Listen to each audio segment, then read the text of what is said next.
Yo, c'est Vega et bienvenue pour la review de l'épisode 287 de Boruto.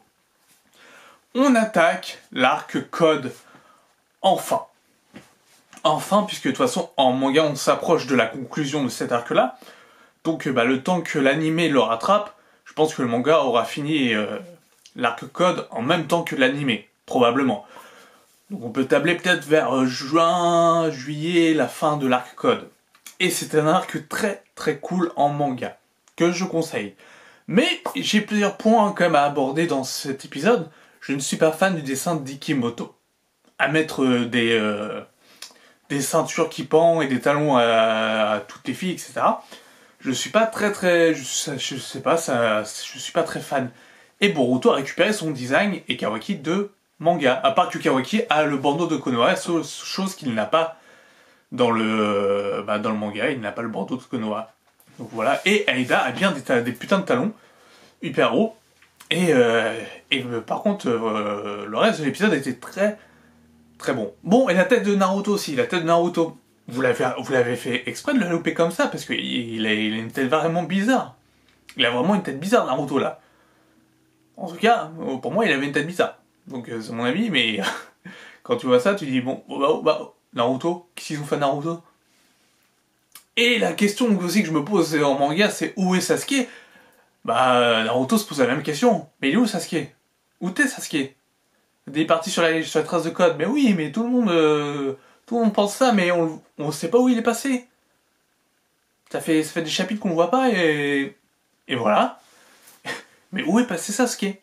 Clairement. Et je vais le redire plusieurs fois dans les prochains épisodes forcément. Mais où Sasuke, sa disparition, elle est quand même assez étrange. Peut-être qu'il y aura un arc pour Sasuke plus tard, autre que ce qu'on a eu Sasuke Retsuden, pour un bon combat, etc. Mais pour le moment, il ne sert à rien. Donc, bon, pourquoi pas, si on voulait mettre Sasuke en retrait pour mettre Kawaki et Boruto en avant, donc Naruto aussi un peu en retrait, pourquoi pas? Et c'est ce qui va se passer, de toute manière. Parce qu'on approche de la fin d'une ère, de la fin de la première partie de Boruto. On s'y approche dangereusement, donc comme si c'était dangereux. Non, on s'y approche, mais c'est pas fini. C'est pas fini tout de suite. On a encore sûrement un bon paquet d'épisodes avant de la fin de la première partie, en animé en tout cas. Et en tout cas, voilà. Bref, du coup cet épisode, on voit que Code peut se déplacer de griffe en griffe. Il place des griffes, une sorte de griffe de métallique de ceinture. Et il peut se téléporter dedans directement. Et il en a passé près de Konoha. Parce qu'il compte attaquer Konoha et se venger de Jigen. Jigen de Ishiki Otsutsuki. Ishiki qui, au tout début, lui fait un pitch sur la volonté des Otsutsuki.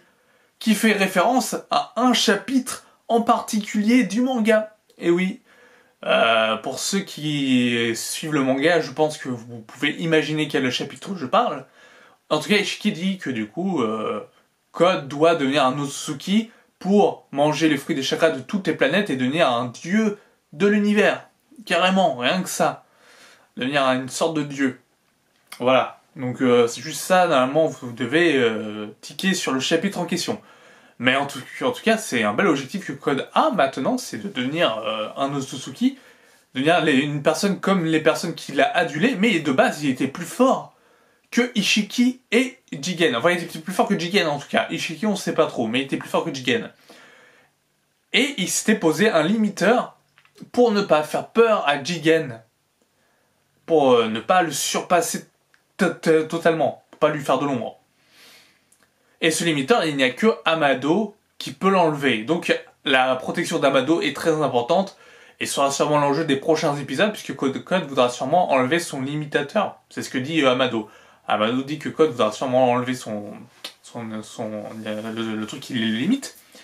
Et donc il ira sûrement aller voir Amado dans Konoha avec ses nouveaux alliés, puisque Code va chercher de nouveaux alliés, deux cyborgs. Il parlait de deux cyborgs que Boro n'a pas tués, qu'il devait détruire mais que Boro ne les a pas détruits. Est-ce qu'on aura la réponse de pourquoi il les a pas détruits? Je sais pas, peut-être. Et Code s'attaque du coup à deux gardes random avec classe, beaucoup de classe avec ses marques de griffes, puis deux autres viennent avec un mec qui se dope et qui devient totalement un monstre Et il le tue facilement, Code. Pour montrer la puissance de Code, c'est pas mal, c'est un bon début pour nous dire, voilà, c'est une menace. Le mec, regardez, il balade des gardes, il balade un type fort, parce qu'on croit qu'il est fort le mec, mais ça se trouve il est nul. On n'a pas vraiment d'échelle de puissance pour l'instant, on nous dit qu'il est plus puissant que Jigen. Ok, est-ce que Ishiki ou Jigen déjà de base. Parce que s'il est plus puissant qu'Ishiki, là ça craint vraiment. Donc il réveille Eida qui apparemment peut voir tout dans l'univers, dans le monde, elle est omniprésente. Donc, on verra plus ça dans les prochains chapitres. Et la fin, la conclusion, c'est justement ça, c'est la libération d'Eida.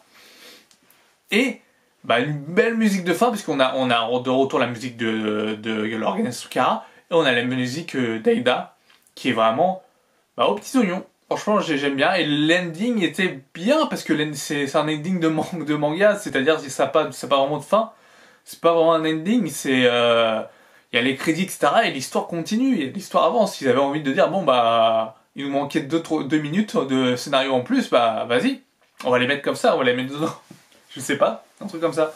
Mais en tout cas, Eida a l'air très très classe, et d'après ce que dit Bug, elle est très puissante. Enfin, d'après ce qu'on en sait, c'est qu'elle est aussi puissante. Quels sont ses pouvoirs? On verra tout ça au prochain épisode, sûrement. Et Boruto et Kawaki disent, surtout Boruto, que quand il se passe un truc comme ça, il n'y a qu'une seule solution, l'entraînement. Donc ils vont s'entraîner, pendant que Code va préparer son plan d'attaque sur Konoha. Écoutez, moi je suis hypé. Je suis hypé par cet arc-là, je suis déjà subjugué par l'arc. En manga, c'est une dinguerie, donc en animé, ça devrait être tout autant aussi bien. Je pense. Si c'est pas le cas, ça sera dommage, ça sera loupé coche. Mais je pense que ça va être tout aussi bien. Donc voilà, c'est à peu près tout ce que j'avais à dire sur l'épisode 287 de Boruto. N'hésitez pas à me dire combien vous lui mettrez sur 10 à cet épisode-là. Et nous, on se voit la semaine prochaine pour l'épisode 288 de Boruto. Sur ce, portez-vous bien, je vous dis à la semaine prochaine. Ciao, ciao.